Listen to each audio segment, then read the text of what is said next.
I have been really fortunate to have teachers in my life that have taught me a lot about our ancestral ways. And it's difficult to have those ancestral ways and to be a human being in the 21st century, because you're living in two worlds, literally living in two worlds, because the fast pace of the way that we as Americans live is just it's constant, it's ongoing, it's always, whereas the ancestors took their time at everything. They lived an easy pace of life.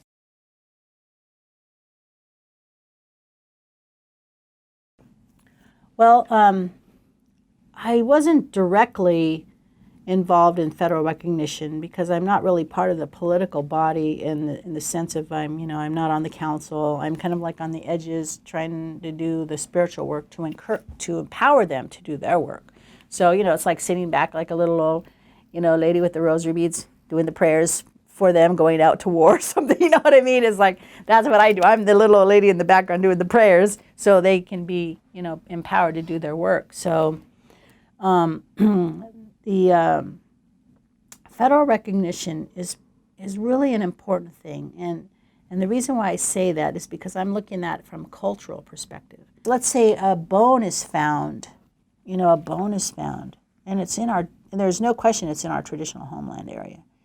But we cannot claim that bone. It has to be a federal tribe that claims the bone. So usually it's Palma that claims those bones for us. And we have to work with them. And of course we do it. And we do it kind of like, it's like it would be better if we could just claim it. It's our bone, our ancestral remains. We want to honor them and bury them in the way that we do it.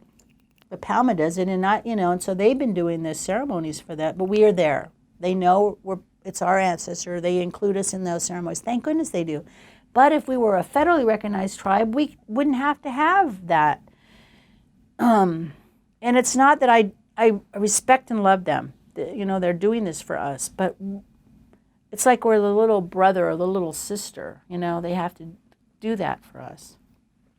One of the things that I have had trouble with as a cultural person is the outside influence from other tribal nations coming into our homeland. And I honor and respect them.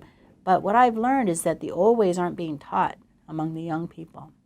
So like if I were to go to your homeland, let's say it was 100 miles away, it wasn't in our homeland, I wouldn't go there and do ceremony. There would be no reason for me to have to go there to do ceremony. But let's say for some reason I was going over there for that. I would go to the spiritual people or the leaders of that tribe and say, I've come to your land. Can I have permission to do this prayer or this ceremony on your land? And explain to them why. And if it was a good reason, they may consider yes, but then they might say no. But I would respect that. Well, what I have here is that a lot of people, because of the new age ways of out there, there's a lot of people who are not even Indian perhaps, but they have this thing they want to do. They want to save the water, or they want to save the rocks, or they want to save something, They don't come to us and ask permission. They just do their thing out there. Well, sometimes what happens is it puts a ripple. See, there's certain energies set. That's another thing that I do as a spiritual person is I have created something out there. Not just by myself, but with others. We create like a protection almost. So we're protecting it. So we're trying to make sure that it's all balanced. That's why ceremony is important, why the music, the songs are important. And so someone comes along, and they do their thing over here. Well, what happens is it creates this thing. So you have to go over there and you have to fix it or just tidy it up a little bit. So it's work.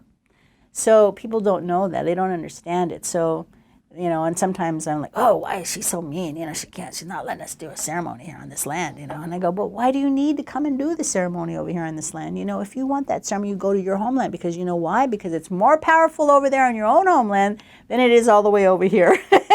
Because people haven't learned that. The old people are passing away. They don't have those teachings, but you always respect the homeland. You always go to them and you say, I'm going to be doing a wedding in Palos Verdes. It's not my tribal homeland. Who am I calling first before I do that wedding? Somebody from the homeland, an elder from the homeland to come and do a prayer to open up that marriage ceremony. And then when she's done, and I will do mine. But she's giving me full permission, or I couldn't do that.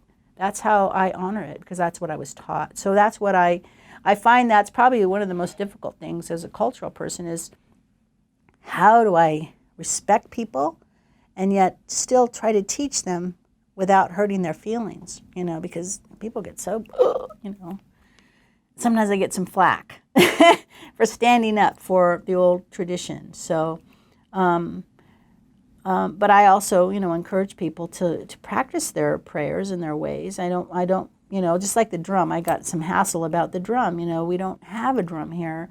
So when you come to the homeland to play the, do a powwow, for example, come to the people of the land, ask them permission. And I have the kids on the campuses, they're always good about that. They come, okay, we're going to have a powwow like at UCI. Will you come and bless the land for us? And, and I would love doing that, of course, and you go and you prepare everything for them so they'll have a good powwow on that. And then you talk to the ancestors and says, they're going to be playing the drum. Don't be afraid. Because in the early days when the drum started showing up after the Relocation Act of the United States, moving everybody around, things started happening like that. And the ancestors were terrified of the drum. They didn't understand it. They said it was too loud. It was going to scare all the birds away. They were really afraid. So I was taught that they didn't understand. Though as time went on, people gave, gifts, drums as gifts to the people because they wanted, to make friends and stuff like that. But even to this day, we don't use it in our tradition. We have to have those boundaries, so to speak. But it's just to protect the ways that our ancestors set up things.